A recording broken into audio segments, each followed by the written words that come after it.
Arunabha, to you first. I mean, are we surprised by what we've seen, or is it simply getting worse every year? The complete lack of planning has led to the collapse of Gurugram, and now it's too late.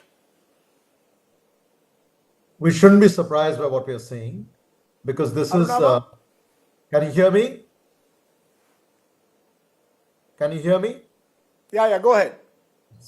Thank you, Rajdeep. We shouldn't be surprised by what we're seeing, because it's a combination of a worsening monsoonal pattern combined with, which is compounded rather by poor urban planning.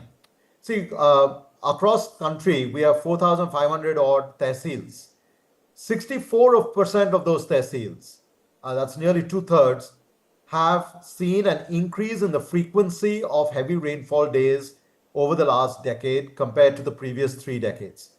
That means we have already entered a world where our cities are faced with non-linear climate risks. Means what was an extreme event yesterday is becoming more and more normal today. This is what we are already encountering, and we have to understand that as we build and plan for new cities, we have to plan for a very different climatic environment in which we live in. That being said, we are compounding this with many of the things that your reporter mentioned in his report. Rapid urbanization. In Delhi alone, the built-up area has gone up by 35% over the last 15 years. We have built in Gurugram or in Delhi, we've built over natural drainage areas, we've built over water bodies, etc. So you're preventing the water from seeping into the ground. What is called, we have to create sponge city. And if we build over it, if you concretize it, you're not going to be able to do that. Second problem is that you have inadequate drainage infrastructure. The drainage infrastructure is built for average rainfall intensity of 12 to 20 millimeters per hour. Now, that is very different from these intense rainfall patterns that we're repeatedly identifying and have pointed out through our reports at CEW. And then you have the mix of the sewage drains and the floodwater drains, which when they're clogged up, again, because of our negligence, not just as governments, but as citizens, then you have a backflow both of the stormwater as well as the sewage. So what we are seeing is tragic, terrible, but also entirely predictable. Let me bring in Vivek Menon. Vivek, the question is it too late now? You built this Millennium City in Gurugram. We've seen the same with the IT city in Bengaluru. You build these large concrete structures. You take away from water bodies. Do you believe it's too late now to fix the problem, particularly of drainage, when you're building on areas which were once water bodies? Well, actually, I don't think so. I think it's never too late to start the planning process or to at least change the design narrative that we have today. I mean, I've been designing, urban infrastructure across the world, especially in the United States, for the past 25 to 30 years. And I lived in Houston for the longest time, and we have, significant amount of rainfall as well as, hurricanes that come through there. The bottom line is that, unfortunately, our infrastructure planned by our agencies, these agencies that are responsible for maintaining both the primary, secondary, and tertiary systems, have absolutely no intellectual capabilities within themselves. I see that in Bangalore over here, we've got several agencies, and we've got one too many, I believe, and none of them takes responsibility for how all of this is planned. My previous speaker just mentioned that. Bangalore, we estimate about 40 to 55 mm of rainfall per hour. Now, of course, Kerala, I design projects in Kerala where we usually extrapolate that to about 70 to 90 mm per hour. And everything is designed around that. So the storm drain systems that are designed around the roads are typically designed to ensure that we can actually absorb the water. The road is the secondary drainage structure, if you will, but the primary drainage structure has to be designed with roadside drains with adequate capacity for the water to enter the drainage system.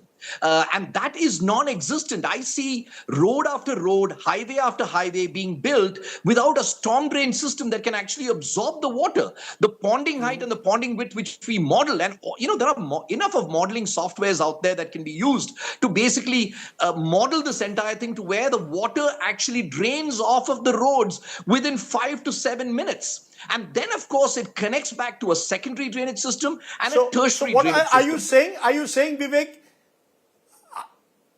Are you saying this is possible if you had experts? You see, you have urban civic bodies with no real expertise focused only on drainage. Are you saying, for example, every major city now needs almost like a ministry of drainage, which only singularly handles this right through the year and then can be held accountable? Today, I don't know in Gurugram who to hold accountable.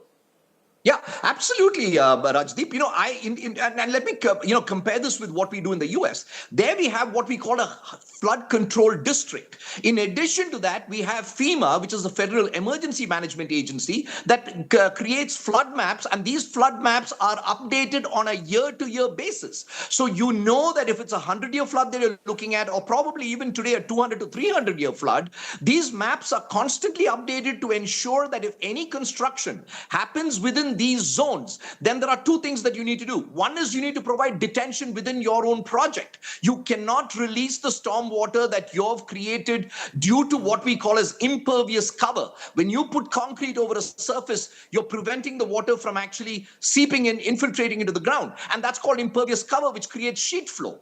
The sheet flow that comes off of it is what you're seeing on the roads currently. And if you can manage that sheet flow within your own project, if you have a 100-acre project, it's very easy to calculate the amount of detention that you need to provide. So you're not releasing the flood waters from your project into the government storm drains. And that then creates the capacity within the drains to basically drain off into a primary drain and probably into an outfall. When I look at Gurugram, when I look at, the Yamuna that flows not too far away from all of that, right? I mean, in Noida, you have the Yamuna that flows there. If you can outfall into the Yamuna, and I'm in fact actually doing two projects in Indirapuram, and we calculate all of this, we make sure that none of these, private developments actually flood. So it's actually engineering. It's pure and simple engineering. And if you can do that the right way, I mean, I do this on project to project. I do it in Kerala where, the rainfall is 2,300 mm per year, and the intensities are in the range of 80 to 100 mm per hour. And we have flood-free communities. So it's not that you cannot do it, but unfortunately, none of the agencies today have urban planners. None of these agencies have a flood control district which controls the flooding and looks at specifically only flooding, detention, retention. So I think, unfortunately, what's happening is, obviously urban growth has created, compounded the problem of flooding, but there is no one who's actually taking that bull by the horns and addressing it. Even a city like Mumbai, which is at sea level, you can prevent flooding over there. If you create drainage tunnels and make sure that you detain the water, you can actually prevent flooding and you can keep the roads dry. So it is highly possible. It's pure engineering. That's about all it takes.